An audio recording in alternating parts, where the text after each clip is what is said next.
Hello, it's good to have you aboard for this Wednesday's live edition of VTV News. I'm Lenning from Hanoi, and here are the stories we'll be following at this hour.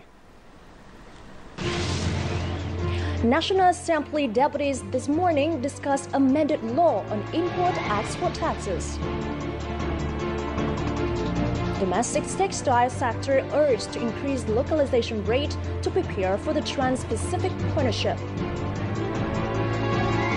And later, an Australian veteran is finding ways to return the belongings of a Vietnamese soldier to his family.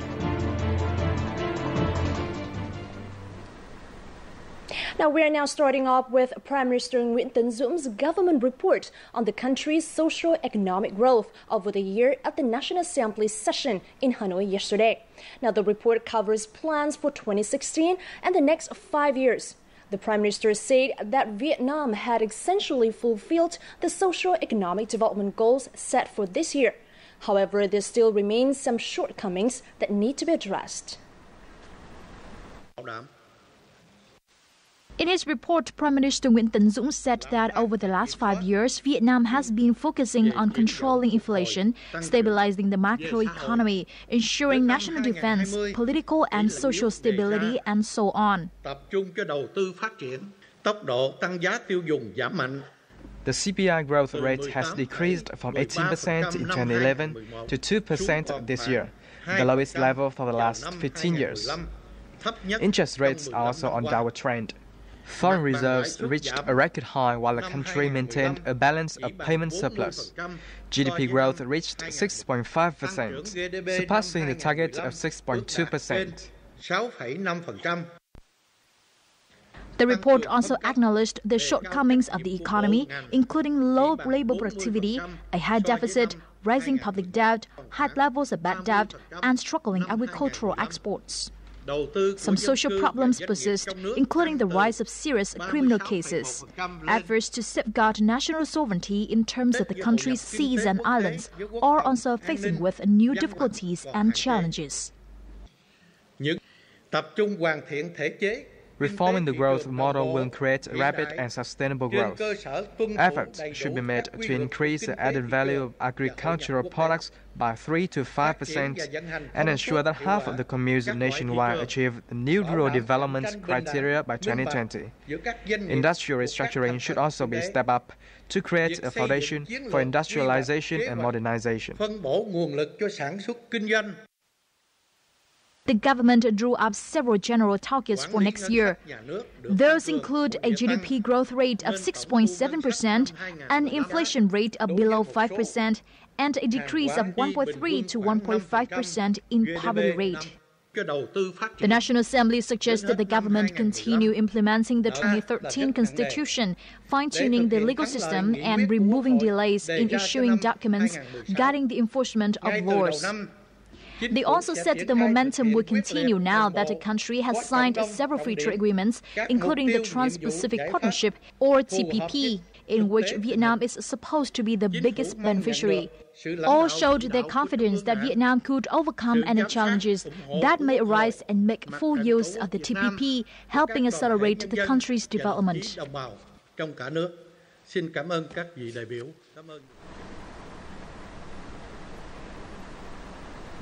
The National Assembly this Wednesday morning heard a report on the amended law on import-export taxes presented by the Minister of Finance, Đinh Tiến Dũng. Now, according to the report, amendments to the law would not significantly impact the country's import-export turnover or state budget revenues collected from import-export taxes. In recent years, the proportion of import and export duties collected in total state budget revenues has decreased, but the amounts collected still steadily increase. This contributes to the structural adjustment of state budget revenues in a sustainable way and promotes the role of state management in combating commercial fraud and tax evasion. The National Assembly Budget and Finance Committee also proposed that the government come up with more measures to ensure that tax management policies will not decrease state budget revenue or threaten national financial security. Now, moving on now to other news, General Secretary Nguyễn Phú Trọng received a senior Lao delegation led by Deputy Prime Minister Somsavat Langsavat in Hanoi on Tuesday. The Vietnamese leader said that Vietnam and Laos would continue to cherish their special relationship and cooperation in all areas, contributing to peace, stability, cooperation, and development. He briefed the Laotian officials on the situation in Vietnam and preparations for the upcoming 12th Congress of the Communist Party of Vietnam. The Laotian Deputy Prime Minister informed the party leader that Laos was ready to join the ASEAN community by the end of this year and was preparing for its upcoming term as ASEAN chair next year. He further reiterated that Laos would do what it could to bolster its traditional friendship with Vietnam. An international conference on prospects for economic cooperation between Vietnam and Middle East and African nations opened in Hanoi yesterday. Now, attending the event, Deputy Prime Minister Vũ Văn Ninh said that Vietnam wants to promote its traditional friendship with countries in the Middle East and Africa. Two-way trade increased from $2 billion in 2005 to $16 billion in 2014. While the figure in the first 7 months of this year reached $8.7 billion. The government will make it easier for Vietnamese businesses to increase cooperation and investment in the Middle East and Africa. At the event, participants presented their ideas highlighting bilateral economic prospects at the seminar, including investment attraction opportunities and recommendations for Vietnam-Africa farming and fisheries coordination. Now, Huogos is a Chinese city and one of the 7 border crossing points between China and Kazakhstan. This visa-free zone is the gateway through which China and other neighboring countries, including Vietnam, could export a trickle of goods to Kazakhstan. The city is considered the main point of entry to the world's largest customs union, the EU, and other markets. Our VTV reporter tells more. Kazakhstan and China. Kazakhstan has recently begun promoting the development of its Oriental Doors Free Economic Zone in Huogos. The economic zone spans over 6,000 hectares in Almaty province in the joint border area between Kazakhstan and China. Huogos is located at the intersection of China and countries of the Commonwealth of Independent States, or CIS, Europe and the Persian Gulf. The ports and industrial zones will contribute to freight forwarding and logistics services in the region. The local authorities will give preferential conditions and tax incentives to foreign investors. Goods produced here can be exported to both Europe and Southeast Asia. These are the prerequisites for the development of multimodal transports and large-scale industrial production, helping it become a part of the world's distributor channels. And according to the governor of Almaty province, thanks to this system, goods produced in Southeast Asia, including Vietnam, will be transported by sea to China's port city of Lianggung before going to Huogos to enter CIS countries in Europe, opening up more chances for Vietnamese goods. According to the Ministry of Finance, if the draft law on tax management is approved this National Assembly plenary session, nearly $60 million in tax debt of state-owned enterprises will be relieved.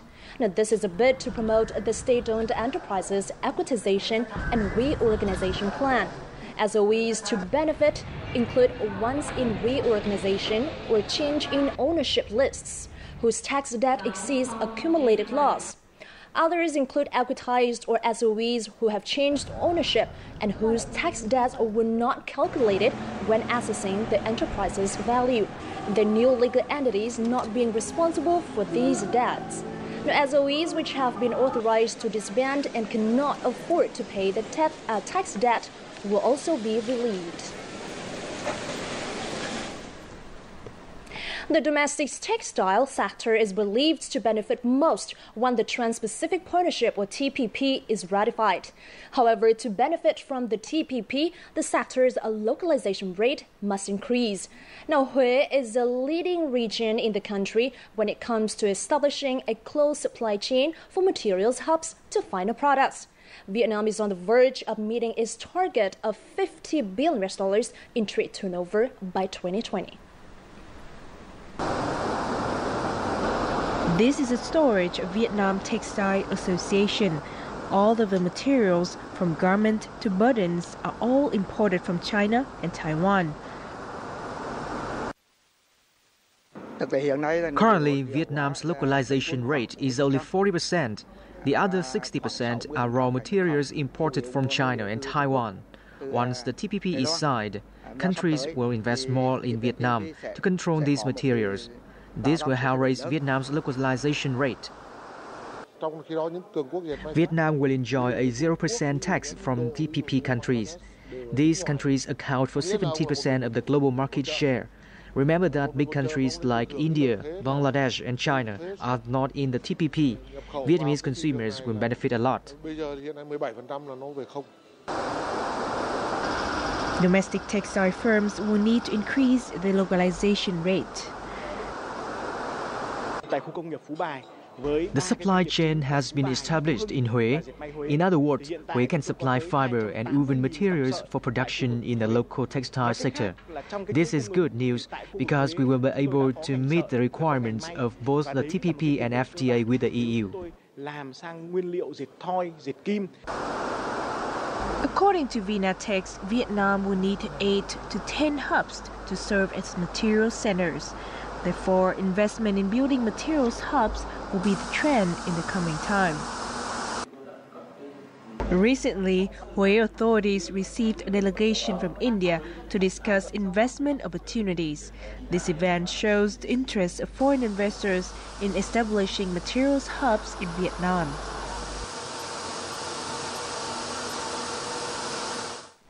Now, fishermen in the provinces of Bình Định, Phú Yên and Khánh Hòa are struggling during this fishing season due to negative impacts from El Nino.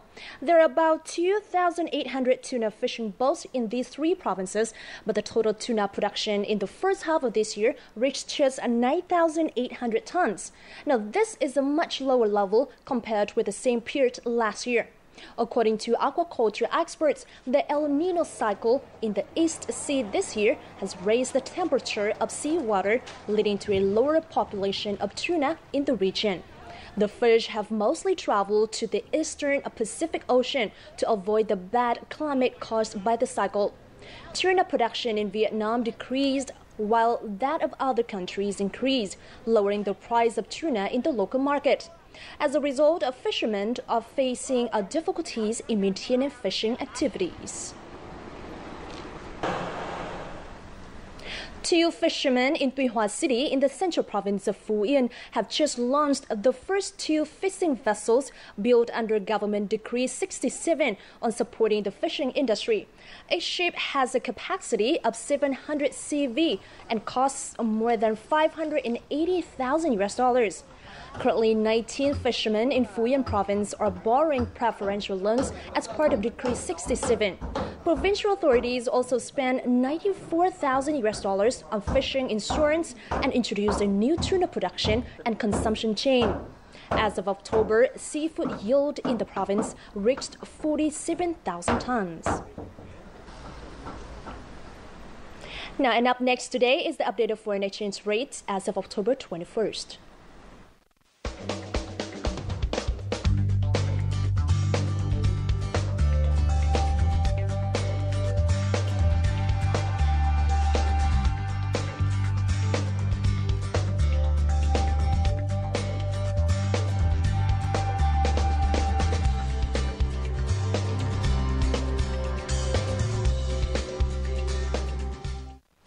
Still to come on VTV News, Vietnam to develop a national rice brand to better compete in today's competitive global market.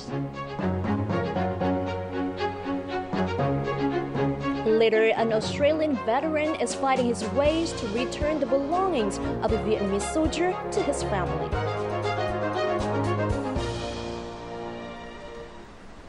You're back here with us on VTV News. Now, the 24th Vietnam International Industrial Fair opens in Hanoi on Tuesday with the participation of over 300 domestic and foreign enterprises. With 400 booths, the exhibition displays the latest technological solutions, high-quality industrial products and services for metallurgy, mechanical engineering, and automation. It brought together a crowd of Vietnamese exhibitors and those from Russia, the Czech Republic, Bulgaria, India, South Korea, China, and Malaysia. A number of trade and investment promotion activities will also be arranged, creating opportunities for domestic and foreign investors to set up partnerships. The annual fair is one of the most prestigious economic promotion campaigns in Vietnam, making a contribution to business development and greater international integration.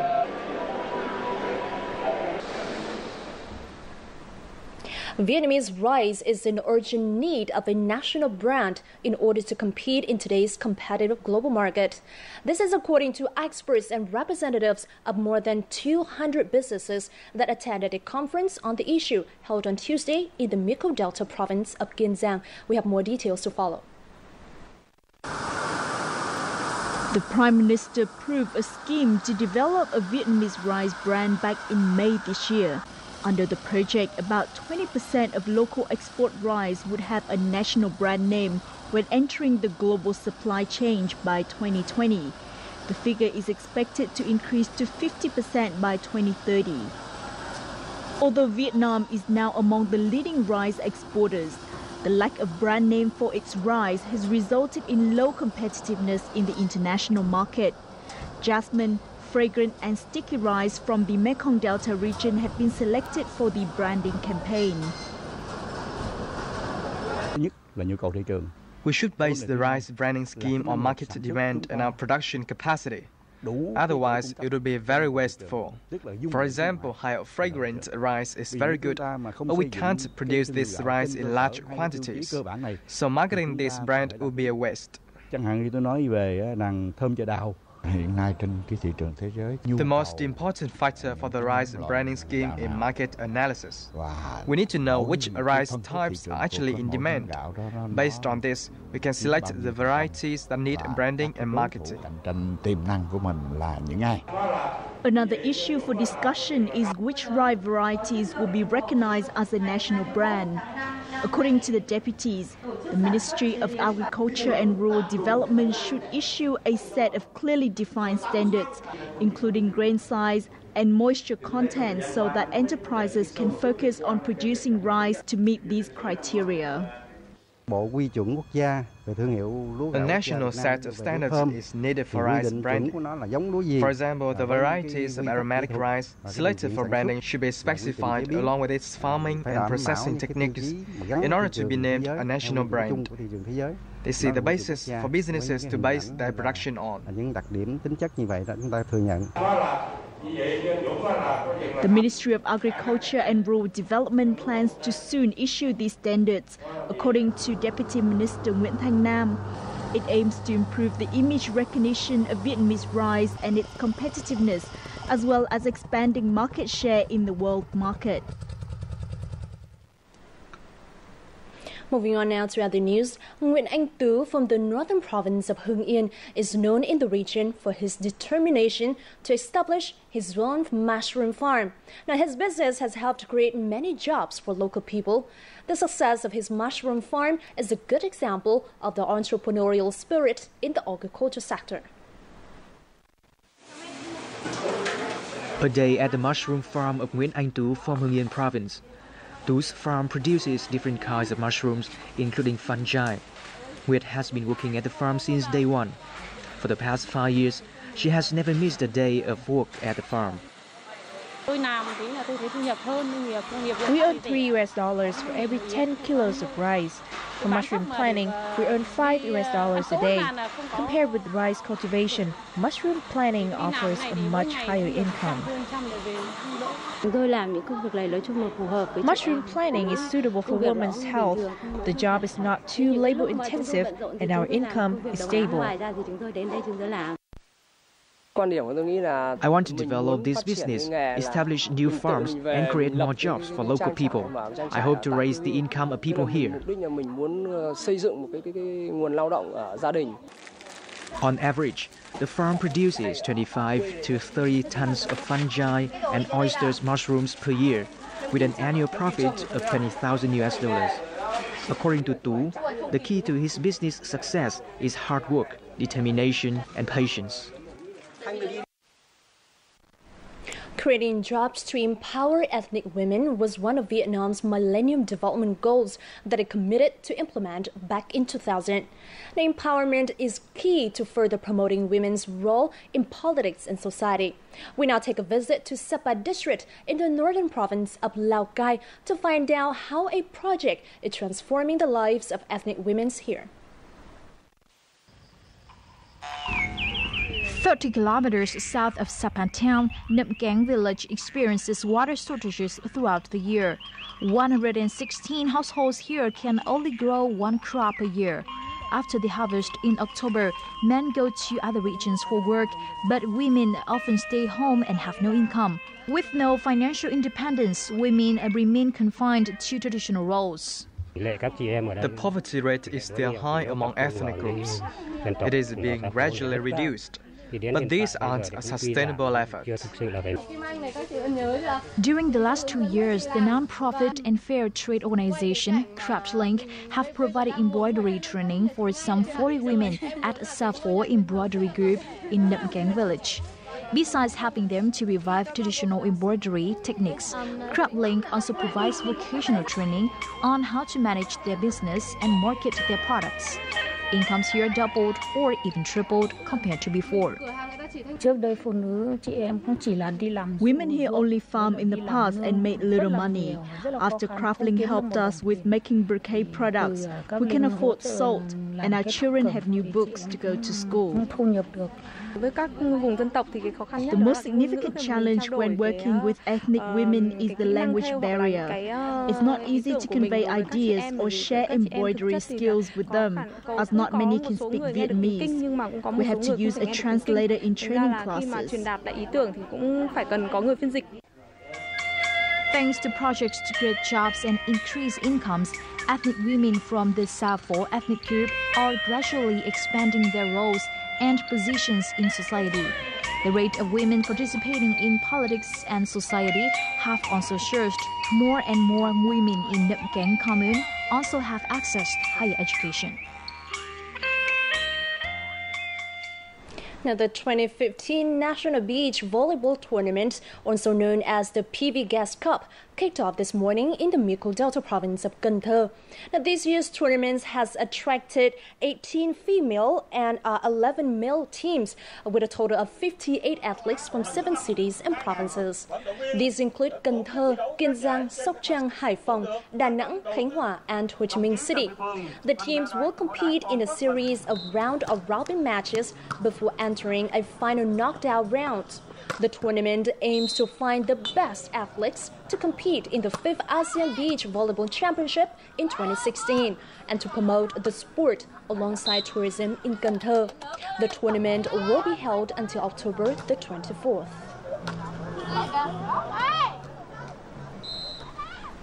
After years of searching, an Australian veteran believes he has tracked down the family of a Vietnamese soldier he killed during the American War in Vietnam. Now, his mission is to return the man's belongings to his family.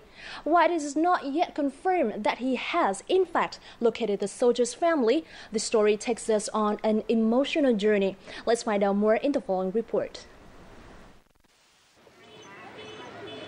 Many people in Thiệu Hóa district are flocking here to welcome a guest from Australia. On June 13, 1971, Ian Williamson shot dead Nguyễn Sĩ Huy during his first battle in Phước Tuy, now Bà Rịa Vũng Tàu.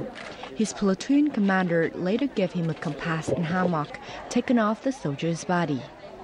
Williamson has now returned to Vietnam to put the past to rest and confront a 4 decades-old burden he has carried with him since 1971. On the 13th of June 1971, I was involved in an enemy action where my unit was responsible for the death of a Vietnamese soldier, Mr. Huy. I particularly wanted to find information on any of his relatives, as they would probably have no idea what happened to him.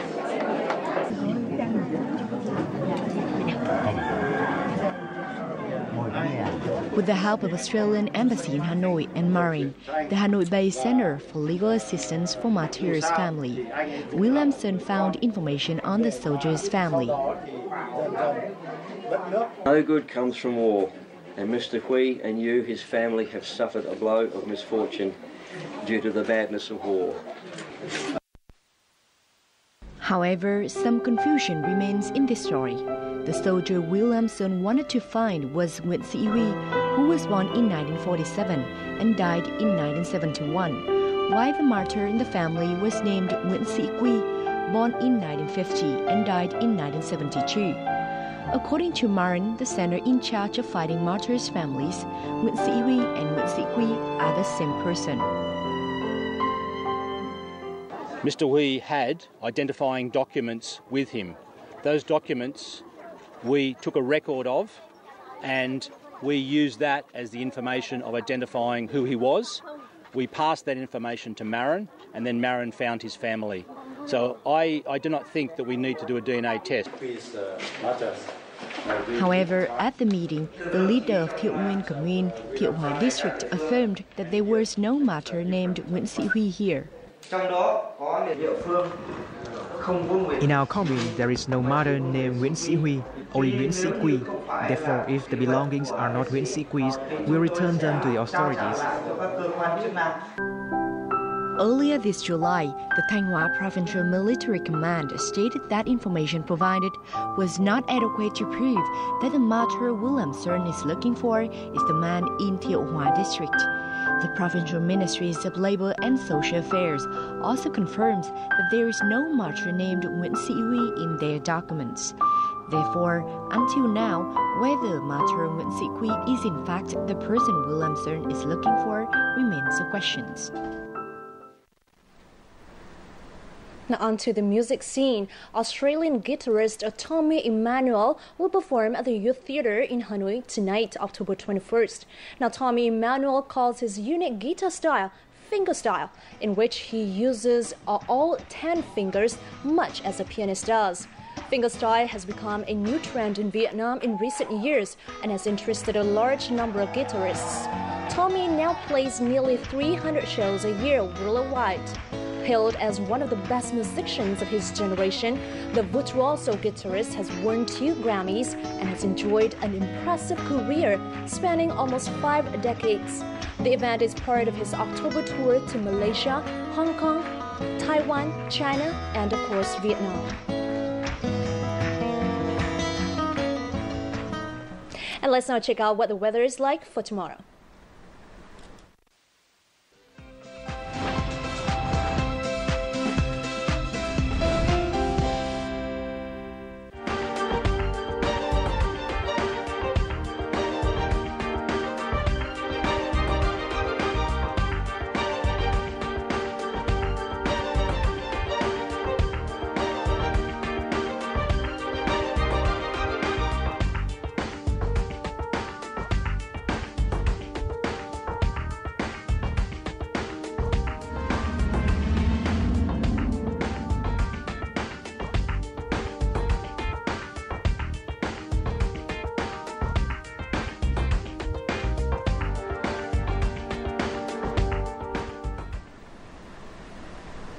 That's it from our bulletin for this hour. Do log on to vtv4.vn or youtube.com/vtv4go. We'd love to hear what you think about the stories you've seen here today, and I'll see you back soon.